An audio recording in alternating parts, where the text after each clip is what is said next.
Más de 50 barcos desaparecidos en el Triángulo de las Bermudas desde mediados del siglo XX.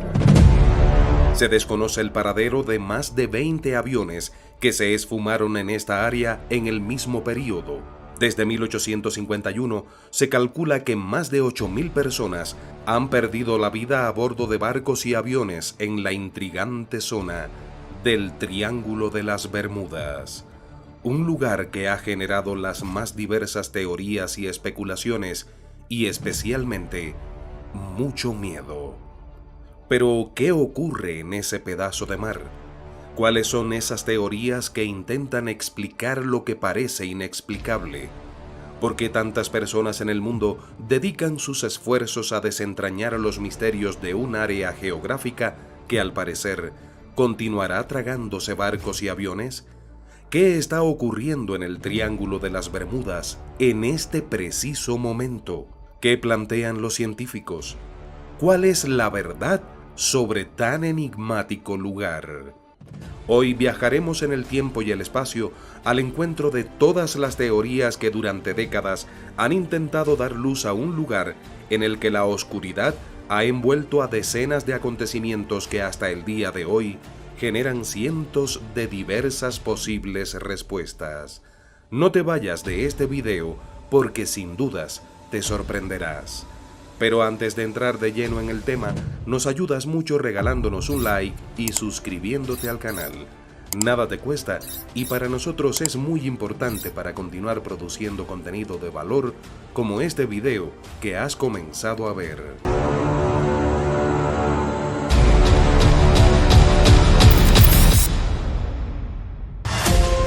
El Triángulo de las Bermudas, delimitado aproximadamente por Miami, las Islas Bermudas y Puerto Rico, ha sido objeto de numerosas desapariciones misteriosas de barcos y aviones. Uno de los casos más notables es el famoso vuelo 19. En el año 1945, 5 aviones torpederos TBM Avenger de la Marina estadounidense desaparecieron durante una misión de entrenamiento. Un avión de rescate enviado en su búsqueda también desapareció, sumando un total de 27 personas desaparecidas. ¿Qué pasó? Aunque se han vertido múltiples teorías, hasta el día de hoy, la verdad sigue siendo un enigma. Otro caso intrigante es el del SS Sam-Key, ocurrido en 1948. Este barco desapareció después de transmitir que todo va bien. Sin embargo, su posición reportada estaba a más de 4.200 kilómetros fuera del triángulo, lo que genera dudas sobre su inclusión en estas estadísticas. ¿Es acaso que el área de influencia del denominado Triángulo de las Bermudas es mucho más grande? ¿Qué ocurrió con el SS Sam-Key? Como en el caso del vuelo 19, el misterio es la respuesta más incómoda y aplastante. Pero obviamente, no todos los navíos y aeronaves que han atravesado el Triángulo de las Bermudas han desaparecido, pero muchas han reportado que en su tránsito por este inquietante lugar han ocurrido algunos fenómenos muy peligrosos, como anomalías magnéticas. Se han reportado desviaciones inexplicables en las brújulas y otros instrumentos de navegación en la región, lo que podría contribuir a la desorientación de pilotos y marineros. También se han reportado condiciones meteorológicas extremas.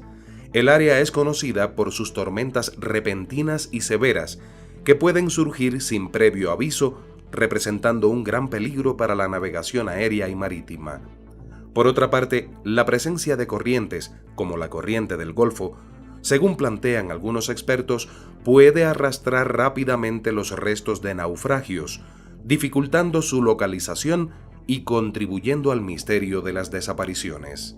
Pero antes de adentrarnos en las explicaciones existentes para los fenómenos y desapariciones que ocurren en este intrigante lugar, veamos cómo, cuándo y por qué surgió este famoso triángulo. El término Triángulo de las Bermudas fue popularizado por primera vez en el año 1964 en un artículo escrito por el periodista Vincent Gaddis para la revista Argosy, una publicación estadounidense especializada en temas de misterio y fenómenos paranormales.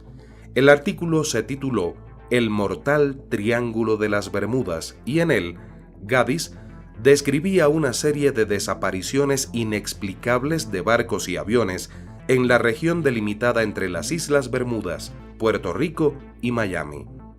Este fue el primer uso conocido del término Triángulo de las Bermudas para designar esta área geográfica específica. ¿Y cuál fue el contexto para la creación de este popular nombre? Analicemos los años 50 y 60. Durante esta época, varios accidentes y desapariciones en el Atlántico Norte comenzaron a captar la atención de la opinión pública. Según declaraciones de científicos, aunque muchos de estos casos eran accidentes normales, explicables por razones meteorológicas o técnicas, algunos relatos sensacionalistas los presentaron como misteriosos.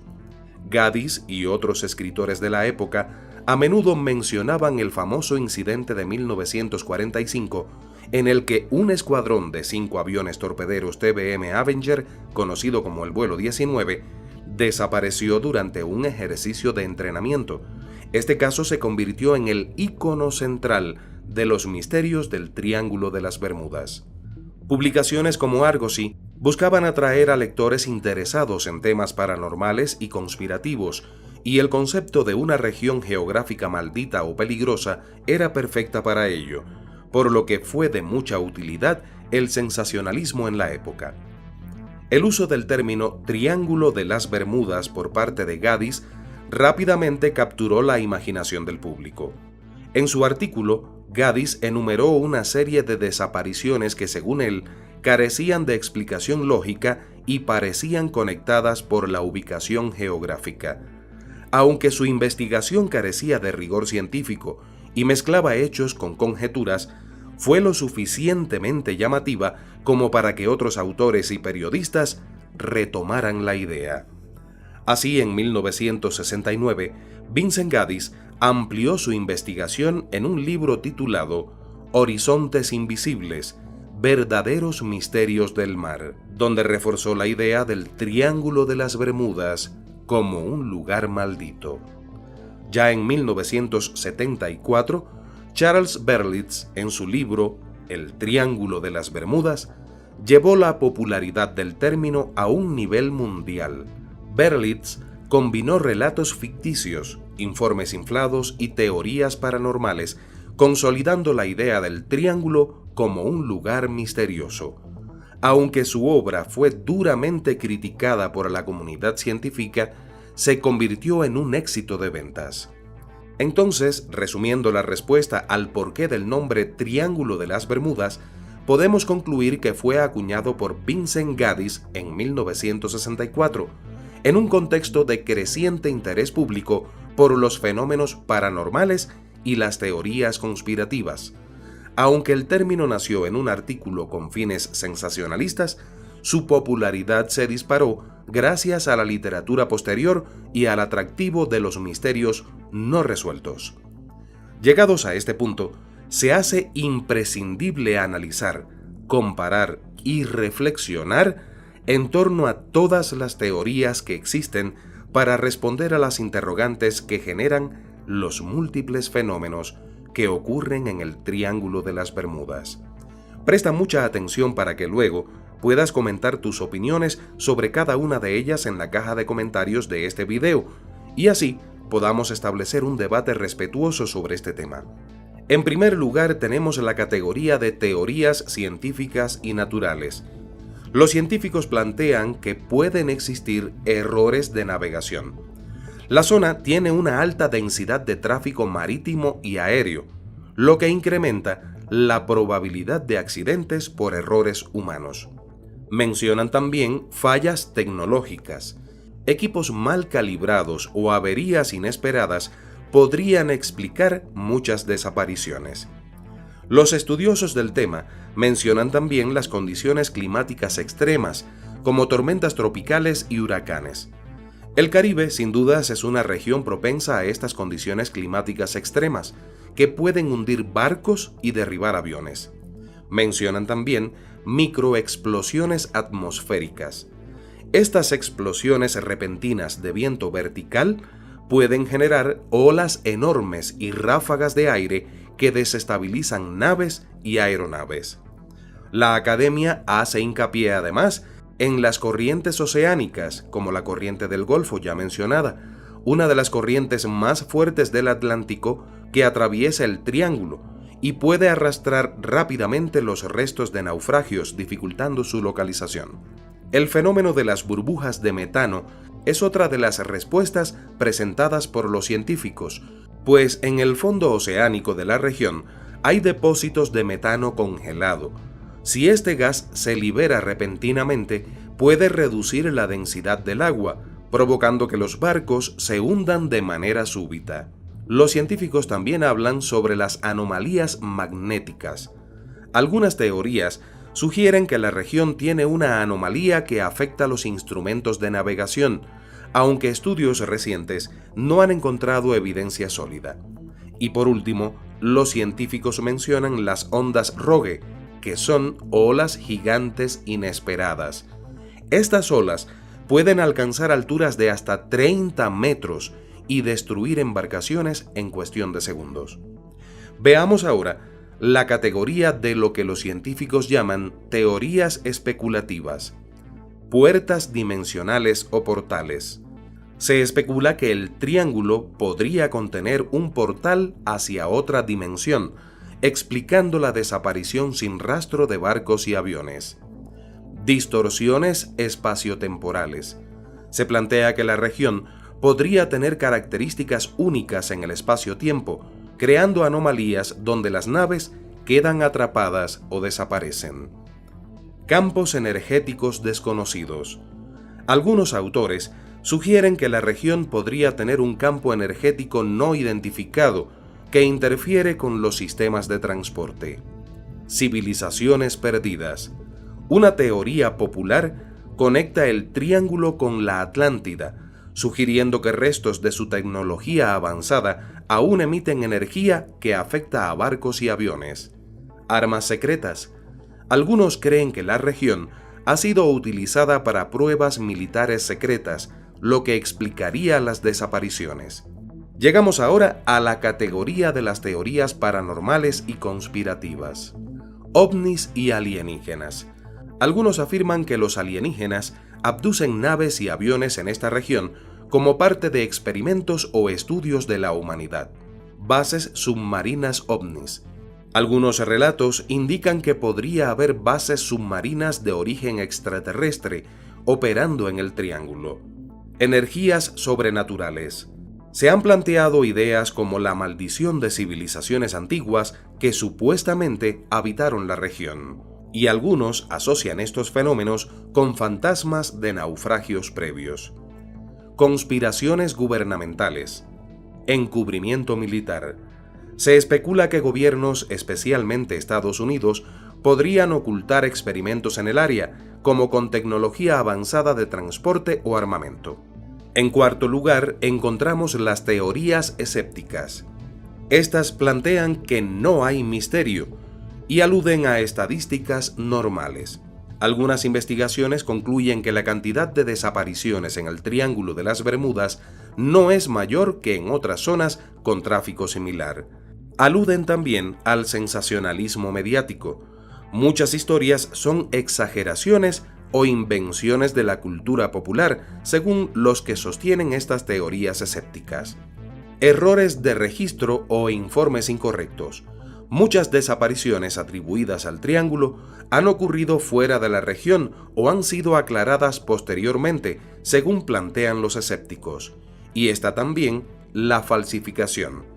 Algunos incidentes famosos, según estos teóricos, fueron fabricados o malinterpretados, como el caso del vuelo 19, donde los registros sugieren errores humanos y falta de combustible como causas reales. Y en último lugar, tenemos la categoría de las teorías basadas en nuevas tecnologías. Inteligencia artificial extraterrestre. Esta sugiere que una inteligencia no humana supervisa el Triángulo y utiliza tecnología avanzada para interactuar o eliminar objetos humanos. Nanotecnología natural. Algunos proponen la existencia de partículas nanoscópicas en el agua o el aire que desintegran materiales. Inteligencia artificial humana. Conspiraciones modernas afirman que experimentos con inteligencia artificial avanzada podrían ser responsables de las desapariciones. Vistas las principales teorías existentes sobre los fenómenos ocurridos a lo largo de décadas en el famoso Triángulo de las Bermudas, ¿qué está ocurriendo ahora mismo en este intrigante lugar?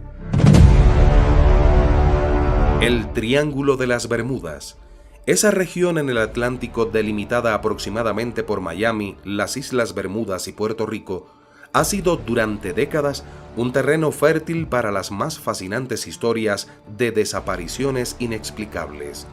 Barcos que se desvanecen sin dejar rastro, aviones que pierden contacto con el radar y nunca más son vistos, y relatos de pilotos y navegantes que reportan anomalías extrañas antes de su última transmisión. Sin embargo, en las últimas décadas, las historias sobre incidentes en el Triángulo de las Bermudas parecen haber disminuido considerablemente. Esto nos lleva a cuestionarnos: ¿siguen ocurriendo estos fenómenos? Y si no, ¿por qué ya no ocurren? En la actualidad, los registros de desapariciones en el Triángulo de las Bermudas han disminuido, pero no han cesado por completo. En 2020, un barco de carga llamado SS El Faro desapareció en medio de un huracán cerca de la región. Aunque las investigaciones concluyeron que las condiciones climáticas extremas y errores humanos fueron los responsables, el caso renovó brevemente el interés en los misterios de la zona. Sin embargo, es cierto que en comparación con las narrativas sensacionalistas del siglo XX, los incidentes recientes son menos frecuentes o menos documentados. La proliferación de tecnologías de navegación como el GPS y sistemas de radar avanzados ha reducido significativamente la probabilidad de desorientación y errores humanos, factores que en el pasado fueron responsables, según los científicos, de muchos accidentes. Además, los barcos modernos cuentan con sistemas de comunicación más robustos y medidas de seguridad que permiten una respuesta rápida ante emergencias. Por otro lado, los satélites y la vigilancia constante de las rutas marítimas y aéreas han permitido un monitoreo más detallado, disminuyendo las posibilidades de que una embarcación o aeronave desaparezca sin explicación. Esto plantea la pregunta: ¿el Triángulo de las Bermudas ha perdido su misterio debido a estas mejoras o simplemente los incidentes han pasado desapercibidos por la ausencia de cobertura mediática? Por otra parte, ¿por qué la comunidad científica no estudia más a fondo el Triángulo? Una de las principales razones por las que la comunidad científica no invierte muchos recursos en el Triángulo de las Bermudas es la falta de evidencia que lo distinga como un área excepcionalmente peligrosa. La Administración Nacional Oceánica y Atmosférica de los Estados Unidos, NOAA, sostiene que las desapariciones en esta región no son estadísticamente superiores a las de otras zonas con un volumen similar de tráfico marítimo y aéreo. Además, los incidentes atribuidos al Triángulo suelen tener explicaciones plausibles dentro de los límites de la ciencia convencional, como condiciones meteorológicas adversas, errores humanos o fallos mecánicos. La ausencia de fenómenos que desafíen de manera concluyente las leyes conocidas de la física limita el interés académico. Sin embargo, también existe un elemento cultural. Los misterios del Triángulo de las Bermudas se han asociado con teorías denominadas especulativas, que a menudo son descartadas por los científicos como pseudociencia. Esto ha llevado a una desconexión entre los investigadores y el público general, que aún muestra interés en las explicaciones más extraordinarias. Ahora bien, ¿cuáles son las posibles causas de la disminución de incidentes? Quizás por los factores naturales y cambios climáticos. los patrones climáticos en el Atlántico pueden haber cambiado con el tiempo, reduciendo la frecuencia de tormentas repentinas o condiciones extremas en la región. Esto podría explicar una menor incidencia de accidentes en el Triángulo de las Bermudas en las últimas décadas. Se menciona también la cobertura mediática y percepción pública. Durante el siglo XX, los medios de comunicación jugaron un papel clave en amplificar los misterios del Triángulo. Con el tiempo, el enfoque mediático ha cambiado hacia otros temas, lo que podría dar la impresión de que los incidentes han disminuido, cuando en realidad simplemente no son reportados con el mismo entusiasmo. Y hay muchos que plantean los factores psicológicos y sociales. Esgrimen para ello que la fascinación por el Triángulo también podría haber disminuido, porque las explicaciones convencionales han ganado terreno frente a las teorías denominadas especulativas. Esto no significa que los fenómenos hayan cesado, sino que la narrativa ha cambiado. No obstante, aunque la ciencia convencional proporciona explicaciones lógicas, no se puede ignorar la persistencia de teorías denominadas especulativas. La historia ha demostrado que algunas ideas inicialmente descartadas como pseudociencia terminan siendo aceptadas una vez que se acumula suficiente evidencia. Por ejemplo, fenómenos electromagnéticos inusuales. Algunos científicos sugieren que podría haber configuraciones geológicas específicas en el lecho marino que generen alteraciones magnéticas transitorias, aunque éstas no hayan sido confirmadas. Ondas gigantes y burbujas de metano. Aunque explicaciones naturales, estas también podrían interactuar de formas no completamente comprendidas con barcos y aviones. Hipótesis de portales o dimensiones paralelas. Si bien no tienen respaldo en la física convencional, el avance de teorías sobre multiversos podría reabrir estas discusiones en un contexto más serio. Entonces, ¿a qué conclusión podemos llegar? ¿El Triángulo de las Bermudas es un misterio resuelto o aún latente? El Triángulo de las Bermudas sigue y seguirá siendo un lugar de fascinación, aunque su halo de misterio parezca haberse desvanecido. Las explicaciones científicas han reducido significativamente su estatus de zona maldita, pero no han logrado apagar por completo las teorías denominadas especulativas que continúan alimentando el imaginario colectivo. Queda por verse si el futuro depara nuevas tecnologías o descubrimientos que reaviven el misterio o lo resuelvan de manera concluyente.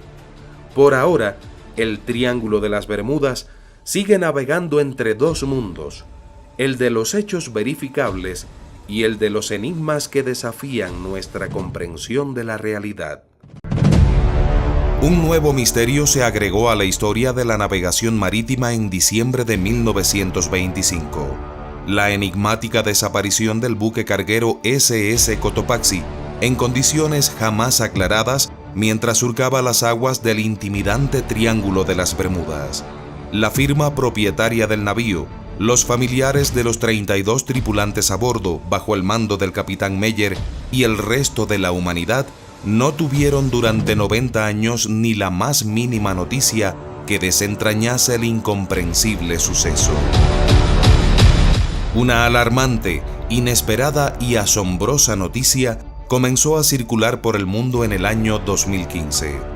Las autoridades marítimas cubanas habían interceptado una embarcación que navegaba sospechosamente hacia las costas de esa isla caribeña.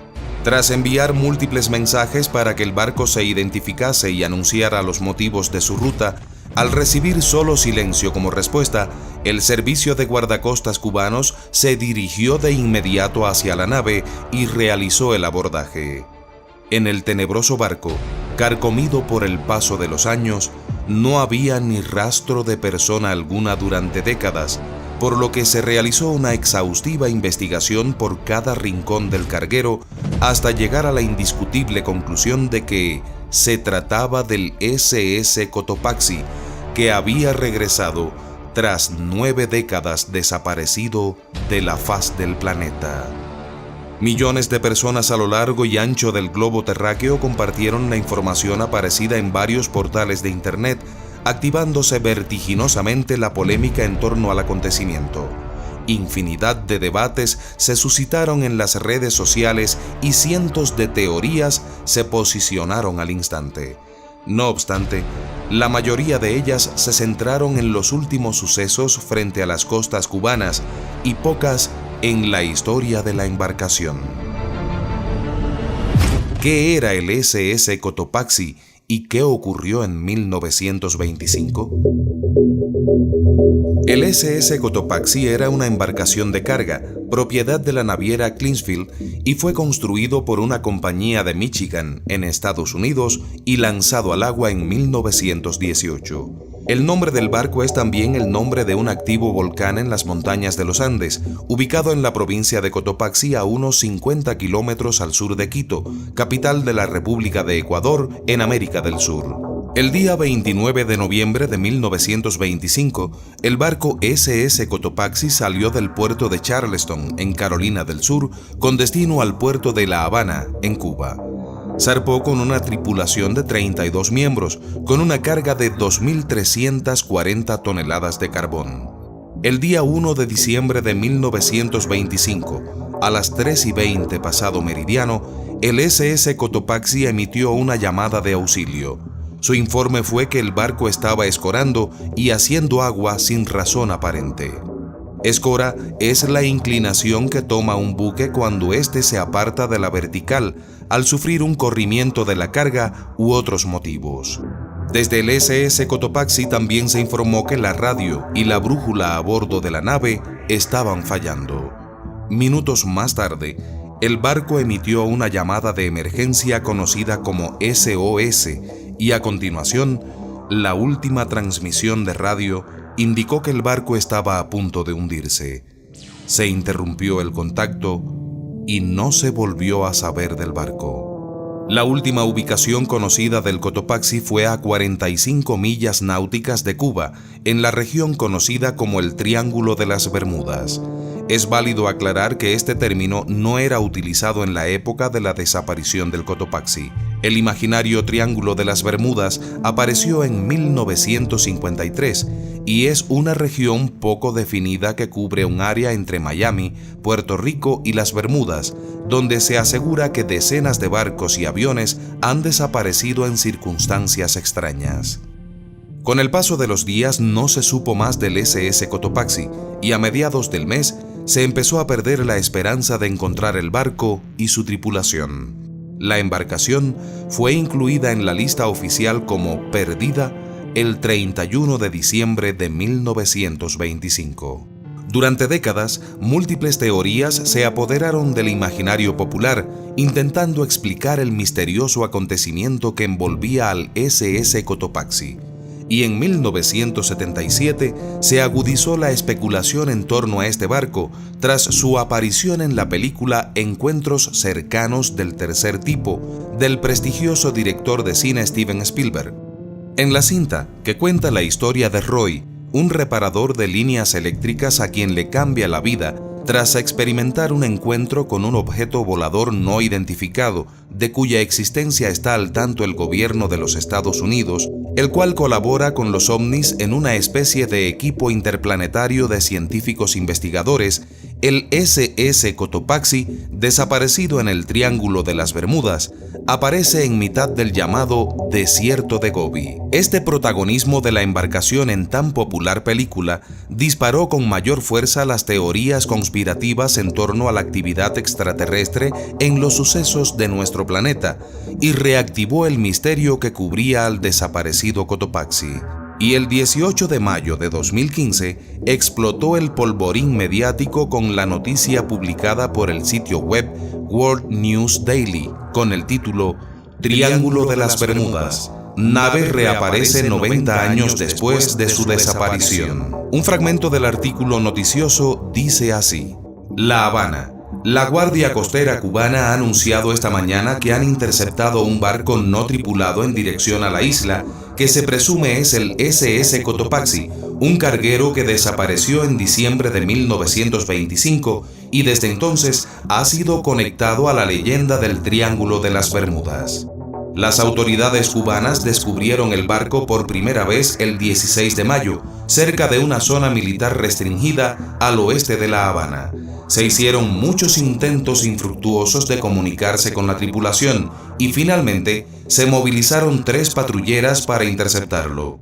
Cuando llegaron, se sorprendieron al encontrar que la nave era en realidad un vapor de casi 100 años de edad, identificado como el Cotopaxi, un nombre famoso asociado con la leyenda del Triángulo de las Bermudas.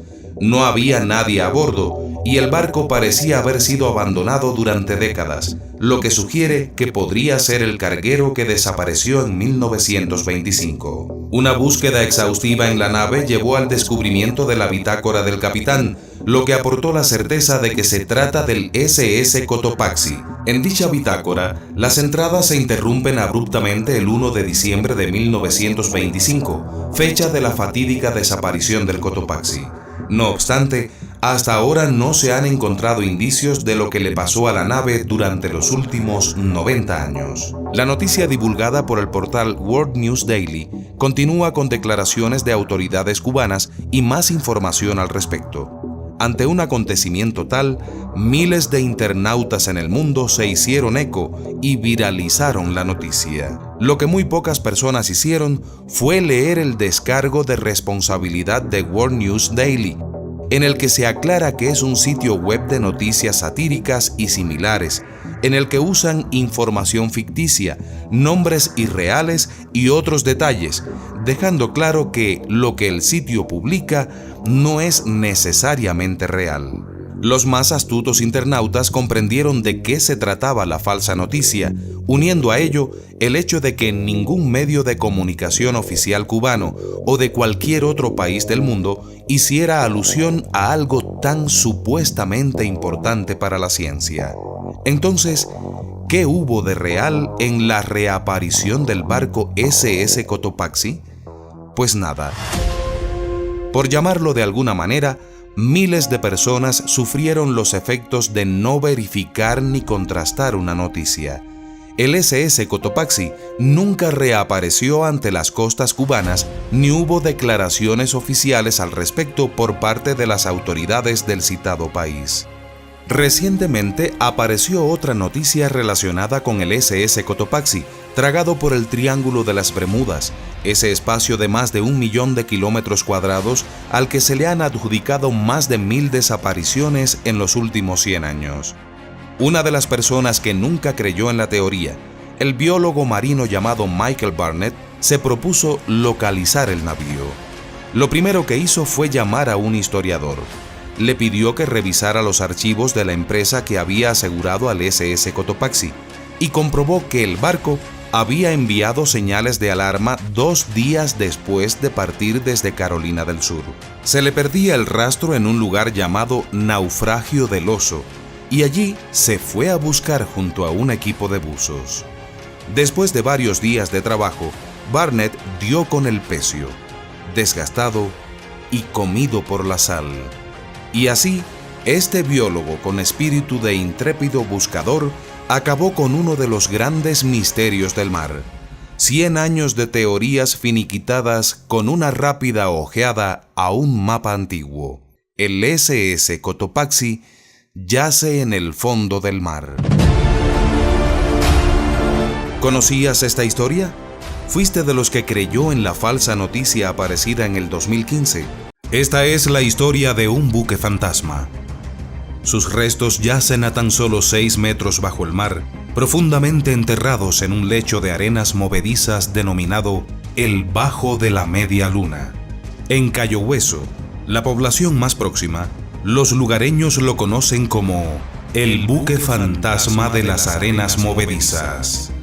Algunos pescadores de langostas relatan en las tabernas de Land's End antiguas leyendas acerca de los restos del viejo transatlántico español, del oro que supuestamente transportaba y que fue saqueado por un grupo de pescadores griegos de esponjas, de cómo en las noches de temporal, si uno tenía la mala suerte de ser sorprendido por el vendaval en las cercanías del Bajo, aún era posible oír las desesperadas llamadas de auxilio que emitía el silbato de vapor del buque, o ver cómo una fantasmagórica y gigantesca forma negra luchaba contra el oleaje intentando cruzar el rompeolas. El auténtico nombre del barco era Valvanera, el transatlántico que solo a 7 años del desastre del Titanic fue protagonista de una aterradora noticia, en este caso, sin sobrevivientes. Esta es su historia, el Valvanera, el Titanic de la emigración canaria. El Valvanera no fue un transatlántico de lujo que transportase millonarios y celebridades, o de un buque de guerra que representase de forma oficial al Estado español en sus navegaciones. Se trataba de un vapor mixto de carga y pasaje, un transatlántico dedicado principalmente al transporte de emigrantes entre España y las Antillas, especialmente a la isla de Cuba. El Valvanera fue construido en 1906 y entregado a sus propietarios ese mismo año. Muchos dijeron, y aún se afirma, que desde el principio de su vida marinera fue un barco con mala suerte. Se dice que era el barco favorito de la familia Pinillos. Por esta razón fue bautizado con el nombre de Valvanera, en honor a la Virgen del mismo nombre que se venera en La Rioja, a la cual los Pinillos profesaban gran devoción. Sin embargo, siendo el nombre de la Virgen y del monasterio Valvanera, en ambos casos escrito con la letra V en las dos ocasiones, el buque fue bautizado como Valvanera, escrito con la letra B en la segunda ocasión, bien por despiste del escribiente de turno o de sus constructores. Lo cierto es que así lo lanzó al mar la empresa Pinillos, Izquierdo y compañía. Esta embarcación tenía casi 122 metros de eslora o largo, desde la proa hasta la popa, y podía transportar a unos 1.200 pasajeros distribuidos en 4 clases: primera, segunda, tercera y emigrante. El Valvanera inició su vida marinera en una línea regular a los puertos de Santiago de Cuba y La Habana, partiendo desde Barcelona y con escalas intermedias en Málaga, Cádiz, puertos de Canarias y Puerto Rico, rindiendo viaje en Galveston y Nueva Orleans en la costa sur de los Estados Unidos. Se mantuvo así durante 8 años, con ligeras variaciones en la línea hasta que estalló la Primera Guerra Mundial, durante la que fue adscrito a la línea de América Central. La guerra benefició de manera notable a los navieros españoles. La necesidad de materias primas y transporte, así como la relativa seguridad que el pabellón de la neutralidad española ofrecía a los pasajeros, hizo que los navieros españoles, sin traba alguna, vieran sus beneficios multiplicados hasta alcanzar cifras astronómicas. A finales de 1918, el Valvanera fue requisado por el gobierno español para transportar trigo de Argentina a España. Justo en ese año, se desató la pandemia de la gripe española, muriendo millones de personas, y los buques eran muy inspeccionados antes de poder desembarcar a sus pasajeros. Es importante añadir que la prensa de la época señaló al vapor Valvanera como protagonista de un triste ejercicio de abuso comercial por parte de sus propietarios, pues con capacidad para 1.200 pasajeros, en julio de 1919, este buque embarcó 1.600 personas en La Habana, muchas de las cuales tuvieron que viajar sobre cubierta, aguantando las inclemencias del clima tropical y muriendo 30 de ellos a causa del brote de gripe española desatado en la embarcación durante la travesía, cuyos cadáveres fueron lanzados al mar. El capitán del Valvanera fue destituido, según algunos testimonios, por denunciar a la empresa y, según otros, como cabeza de turco. El Valvanera ahora estaba al mando del capitán Ramón Martín Cordero, experto marino de 34 años, gaditano, casado y con una hija de 3 meses. Existen informes que aseguran que su mujer se había embarcado en el fatídico viaje, desembarcando afortunadamente en Santa Cruz de Tenerife. El buque zarpó de Barcelona el 10 de agosto de 1919, donde solo consta que embarcaron balsas de tejidos, pero ningún pasajero. El 13 zarpó de Málaga con varias partidas de vino, frutos secos y aceitunas y 34 pasajeros, uniéndose a ellos 521 más en el puerto de Cádiz un día después. El 17 de agosto de 1919 llegó a Las Palmas, donde embarcaron 259 personas. 212 hicieron lo propio en Tenerife al día siguiente, y el 21 del mismo mes, 106 pasajeros más se unieron al pasaje en el puerto de La Palma. La escala de este buque de pasajeros de Pinillos e Izquierdo había sido avisada a través del periódico tinerfeño La Prensa el 24 de junio de 1919 con la siguiente publicidad: el moderno y rápido vapor de 2 hélices y 8.000 toneladas Valvanera pasará por este puerto con destino a los de Santiago de Cuba y Habana en la primera quincena de julio próximo, admitiendo pasajeros y carga, debiendo dirigirse las solicitudes de hueco con la oportunidad debida a la gente de la compañía en esta plaza. Cuando salió de este último puerto con destino a San Juan de Puerto Rico, Santiago de Cuba, La Habana, Galveston y Nueva Orleans, había a bordo 1.142 pasajeros y 88 tripulantes. Un dato interesante es que, al virar la cadena del ancla en el puerto de Santa Cruz de La Palma, se rumoreó que había perdido dicha ancla. Esto era considerado de mal agüero por los marineros de la época.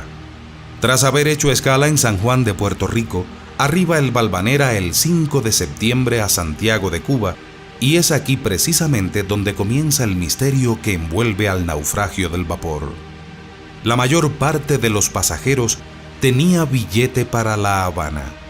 Sin embargo, 742 personas decidieron desembarcar en Santiago. Es evidente que esta decisión salvó sus vidas.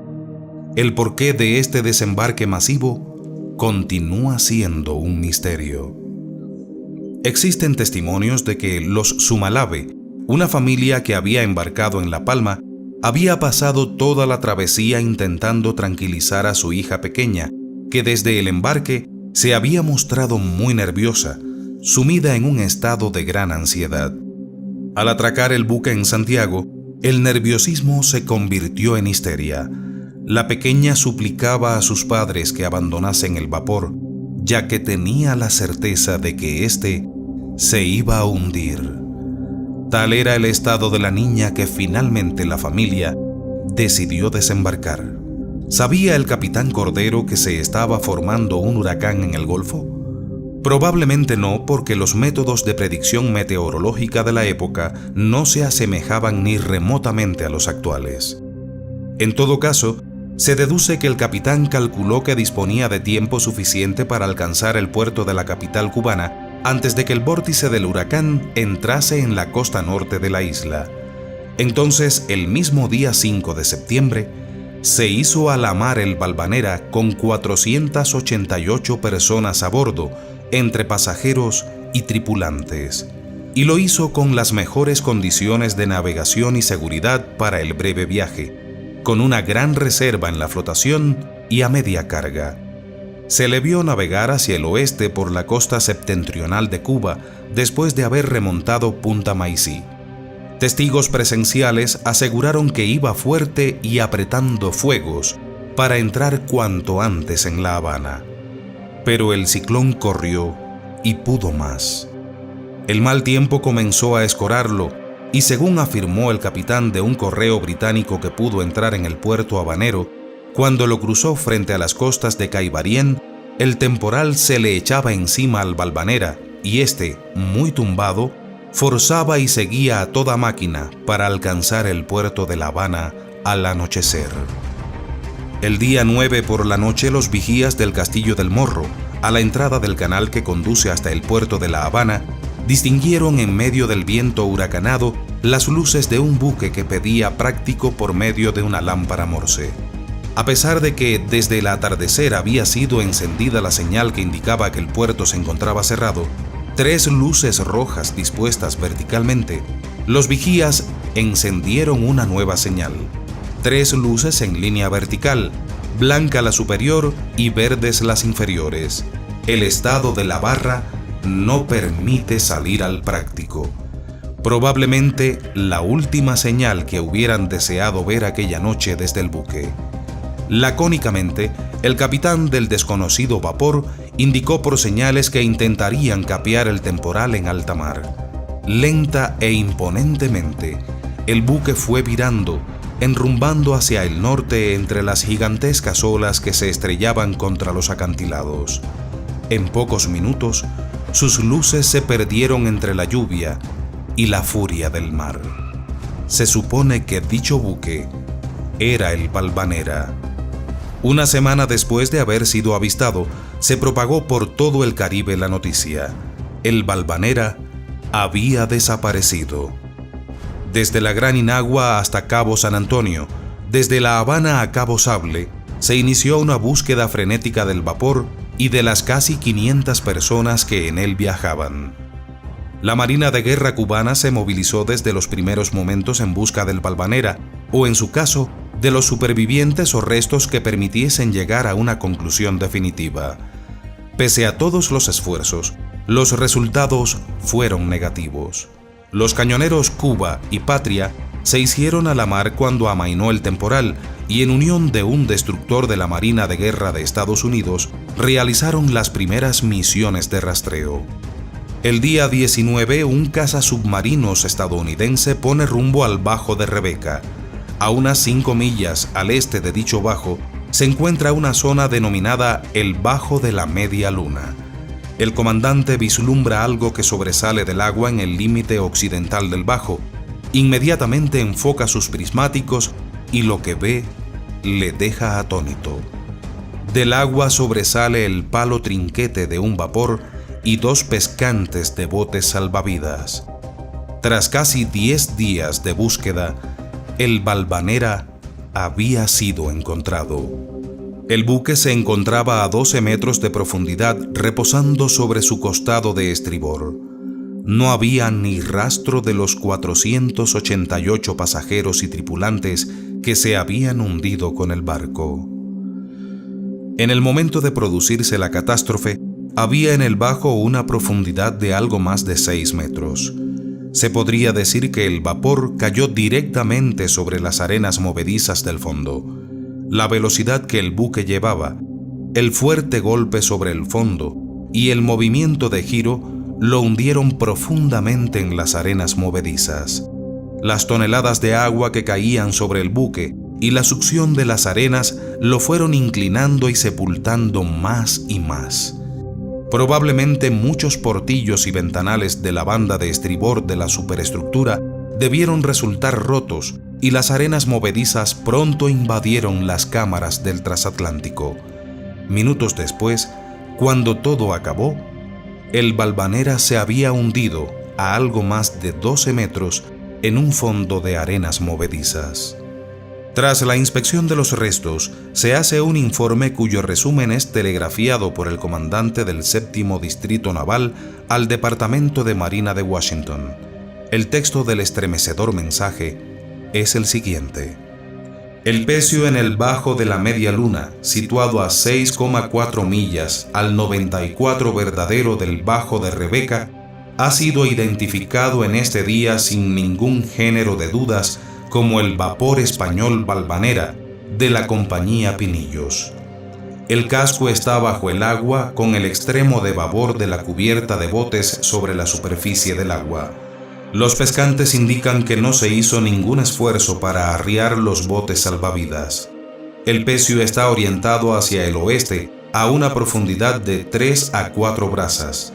Excepto una cabeza, no han sido vistos restos humanos o restos flotando del naufragio durante los días que los cazasubmarinos han pasado cerca de la zona. A partir de aquí, todo queda envuelto en un impenetrable misterio. Nunca sabremos a ciencia cierta lo que sucedió. Existen incluso dudas en cuanto a si fue el Valvanera el buque avistado desde La Habana. En los últimos días de octubre de 1919, año del naufragio, llegó a Cádiz Álvaro Trigo, el representante de Pinillos, Izquierdo y compañía en San Juan de Puerto Rico, quien confirmó que el casco del Valvanera se encontraba efectivamente en el Bajo de la Media Luna, en las proximidades de la isla de Tortuga. Según sus palabras, el Valvanera tenía el casco desgarrado por estribor y con un enorme boquete en la proa. cerca del liner español se encontraban los restos de un velero americano que, asimismo con la proa destrozada, se presumía que habría colisionado con el Valvanera durante el ciclón. ¿Era cierta esta versión? Se trataba, por supuesto, de una de las muchas que circularon durante aquellos días. Pinillos Izquierdo y compañía informó en diciembre de 1919 que estaba negociando con una empresa de salvamento establecida en Jamaica la realización de estudios para el reflotamiento del Valvanera y, en caso de resultar imposible, rescatar al menos los cadáveres que se encontraban en su interior para su traslado a La Habana y darles sepultura. Sin embargo, no se alcanzó un acuerdo, como tampoco con otras empresas especializadas de Estados Unidos, y por último se estableció contacto con la Compañía Cubana de Salvamentos. Por entonces, la compañía Pinillos declaraba que no le interesaba el reflotamiento del barco y sí la recuperación de los cadáveres de los pasajeros y de los tripulantes. Las conversaciones tampoco dieron resultado y finalmente una empresa española solicitó realizar los trabajos previos a un detenido reconocimiento del casco, pero, como en los casos anteriores, no se alcanzó un acuerdo y poco a poco el Valvanera dejó de ser noticia, aunque la memoria de la tragedia se ha mantenido en el tiempo. En abril de 1924, después de otro temporal, los palos del Valvanera, que todavía sobresalían por encima de la superficie del mar, desaparecieron para siempre. El naufragio del Valvanera causó un gran impacto en su época sobre la población española. No en vano, era el tercer barco que perdía la naviera Pinillos en menos de 3 años, con un saldo total de 973 vidas humanas. Se puede afirmar que, con el naufragio del Valvanera, desapareció también Pinillos Izquierdo y compañía. La compañía transoceánica se hizo cargo de la gerencia y liquidación de la flota de Pinillos en 1921, aunque la compañía reaparecería en 1923 como Líneas Pinillos. La era de los grandes transatlánticos había finalizado para ellos. Muchas son las leyendas y anécdotas que rodean al Valvanera y a su naufragio. Una de estas leyendas que circula entre los pescadores de Key West es que al Valvanera no se le permitió entrar en La Habana porque a bordo viajaba un nutrido grupo de prostitutas. Tampoco es nada nuevo. En los tiempos de la emigración canaria hacia el Caribe, era frecuente verlas hacinadas en los entrepuentes de los vapores, huyendo de la miseria y el hambre. A más de 100 años de que 488 personas, entre marinos y emigrantes españoles, quedaron para siempre sepultados en el Caribe, en la que ha sido una de las mayores catástrofes de la historia, quedan muchos misterios por resolverse en torno al vapor Valvanera, el Titanic de la emigración canaria. Los 20 lugares más misteriosos de Sudamérica. Estos lugares han desconcertado a científicos, arqueólogos e historiadores durante décadas, y muchos de ellos siguen sin una explicación contundente. Hoy vamos a embarcarnos en un viaje histórico fascinante a través de Sudamérica, explorando algunos de los lugares más misteriosos, impactantes e intrigantes que este subcontinente tiene para ofrecer. Acompáñame mientras descubrimos los secretos que ocultan estos destinos enigmáticos. Quizás alguno de ellos está en tu país. Número 1. Cueva de las Manos, Argentina. Ubicada en la Patagonia, esta cueva contiene pinturas rupestres de manos humanas, animales y figuras geométricas. El origen y el significado de estas pinturas, datadas en más de 9.000 años, siguen siendo objeto de debate entre los expertos. Las pinturas realizadas con pigmentos naturales incluyen escenas de caza y representan la vida cotidiana de los antiguos habitantes. Los arqueólogos han encontrado restos de herramientas y artefactos que proporcionan información sobre estas culturas prehistóricas. Número 2. Las líneas de Nazca. En el desierto costero del sur de Perú encontramos las famosas líneas de Nazca, enormes geoglifos que representan figuras geométricas, animales y seres humanos. Su propósito exacto sigue siendo un enigma, con teorías que van desde calendarios astronómicos hasta pistas de aterrizaje para extraterrestres. Los estudios arqueológicos indican que fueron creadas por la cultura nazca entre el 500 a.C. y el 500 después de Cristo. Un evento documentado es el descubrimiento de alineaciones astronómicas precisas en las líneas, sugiriendo que podrían haber sido utilizadas para observar el Sol y las estrellas. Número 3. Gran Sabana y Tepuis. Estas montañas mesetas en Venezuela albergan ecosistemas únicos y son el hogar de numerosas leyendas indígenas. La biodiversidad y la geología de los tepuyes siguen siendo objeto de estudios científicos, dejando muchas preguntas sin respuesta. El Tepuy Roraima, uno de los más famosos, ha sido escenario de múltiples expediciones científicas que han descubierto especies de plantas y animales que no se encuentran en ningún otro lugar del mundo. Los pueblos indígenas creen que los tepuyes son el hogar de espíritus ancestrales. Número 4. Machu Picchu.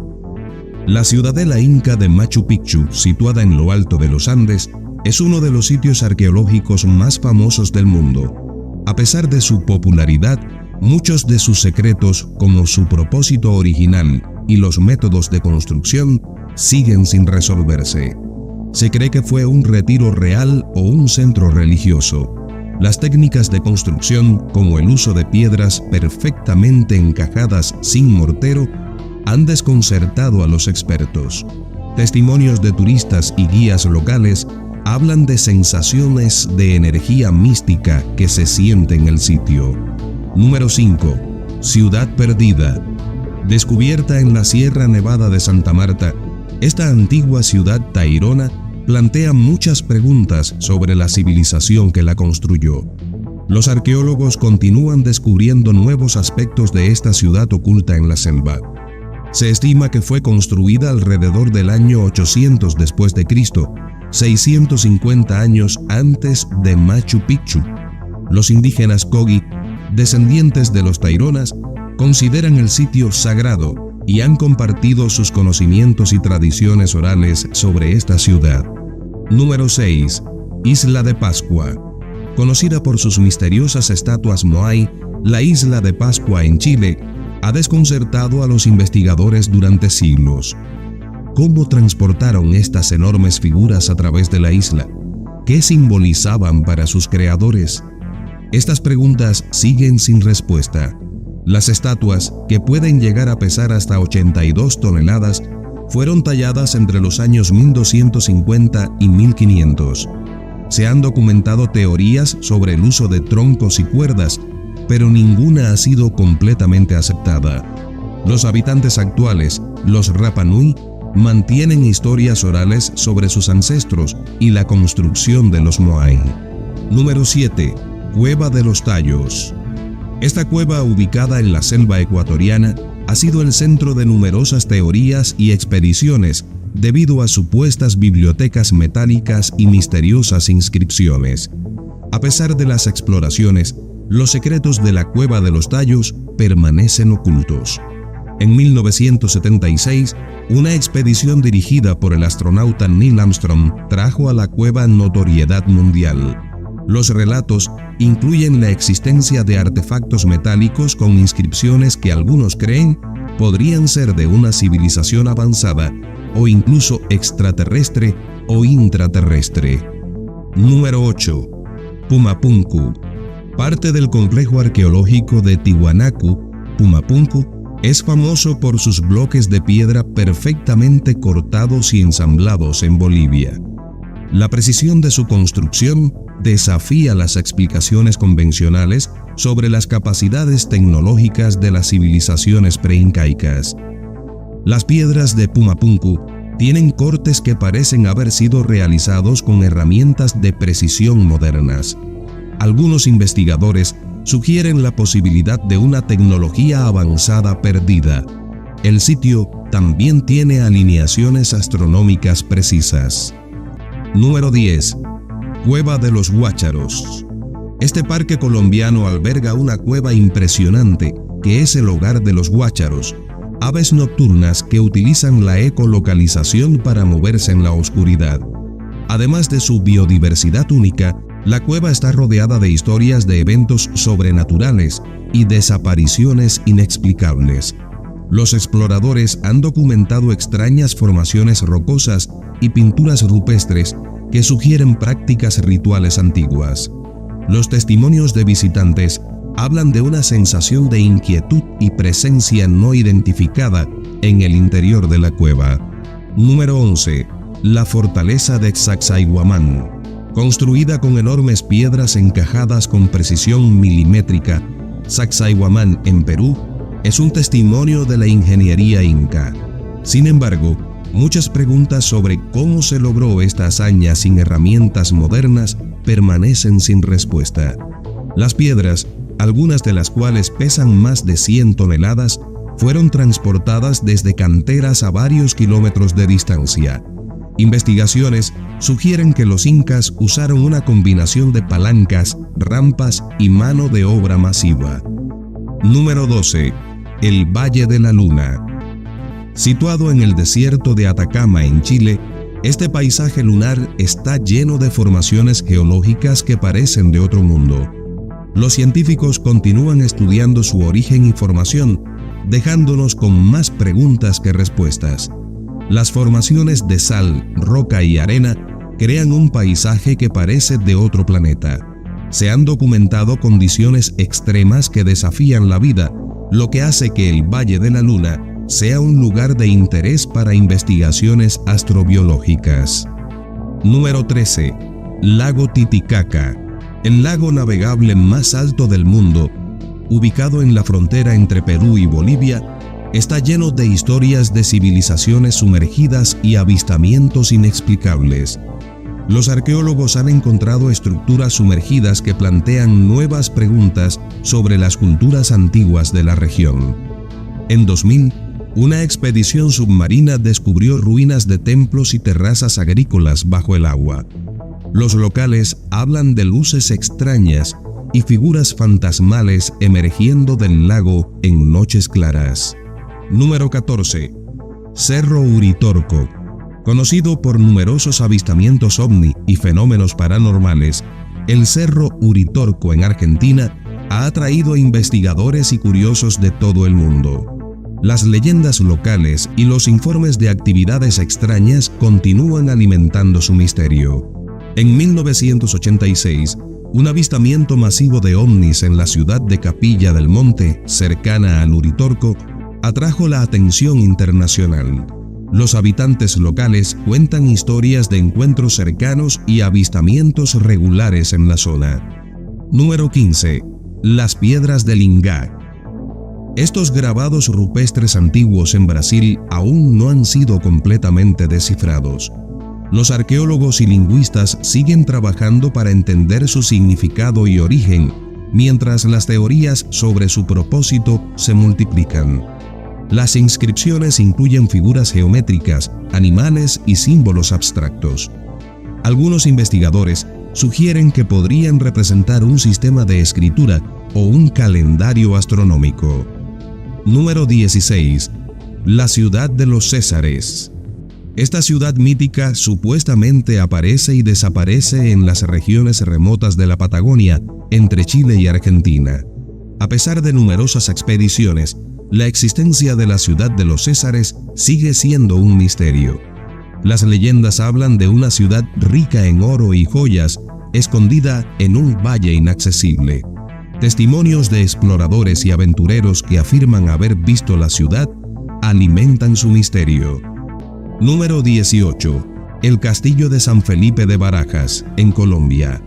Este fuerte histórico en Cartagena es famoso por sus numerosas leyendas de fantasmas y túneles secretos.